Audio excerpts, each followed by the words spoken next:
Welcome to Shorts in Psychology.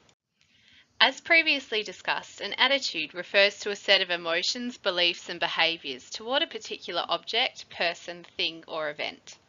Attitudes are often the result of experience or upbringing, and they can have a powerful influence over behaviour. While attitudes are enduring, they can also change. In this video, we're going to examine a number of factors that can influence how and why attitudes form. The three main factors that influence attitude formation are experience, learning via conditioning or observation, and social factors such as media, family, and peer groups. Other influences include the individual's knowledge, beliefs, and personality. Attitudes can be learned in a variety of ways.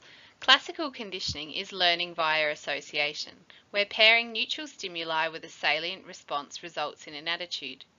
When a patient's life is saved by a particular hospital at a critical moment, he will develop a favourable attitude about that hospital. Advertisers use classical conditioning to influence your attitude toward a particular product. In a television commercial, you may see young, beautiful people having fun on a tropical beach while enjoying a sports drink. This attractive and appealing imagery causes you to develop a positive association with this particular beverage. Operant conditioning can shape attitudes by a reinforcement system of reward and punishment. For example, if you express an attitude to a friend who then positively reinforces your behaviour in the form of smiling, your attitude is likely to be strengthened. On the other hand, punishment, teasing and criticising may lead to the development of a negative attitude. Imagine a young man who has just started smoking. Whenever he lights up a cigarette, people complain, chastise him, and ask him to leave their vicinity. This negative feedback from those around him eventually causes him to develop an unfavourable opinion of smoking, and he decides to give up the habit. Finally, people also learn attitudes by observing the people around them and the consequences of their behaviour. When someone you admire greatly espouses a particular attitude, you are more likely to develop the same beliefs.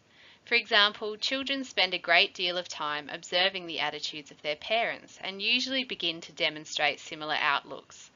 Family is the most powerful source for formation of attitudes, and attitudes formed this way, whether positive or negative, are difficult to undo. Attitudes can also form directly as a result of direct personal experience. Personal experiences often leave a strong impression and are very resistant to change, particularly when the experience involves emotional factors. Direct experience can be influential in developing attitudes towards a wide range of issues, from alcohol to various kinds of dress.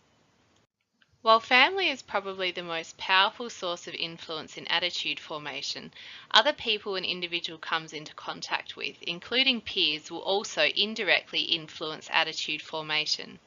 Peers include same-age friends, neighbours, and classmates. The individual will try to internalise the attitudes of these people. Furthermore, schools, community organisations, politicians and religious doctrine may also tell an individual what attitude they should have towards a particular object. This can include direct instruction. For example, if somebody gives information about the negative health effects of consuming highly processed foods, we will develop a negative attitude about those products. As a means of communication, the mass media such as television, radio and newspapers have a major influence in shaping people's opinions and beliefs. There is new persuasive information on something that provides the foundation for the emergence of new cognitive attitudes towards it. Finally, attitudes can be formed via mere exposure.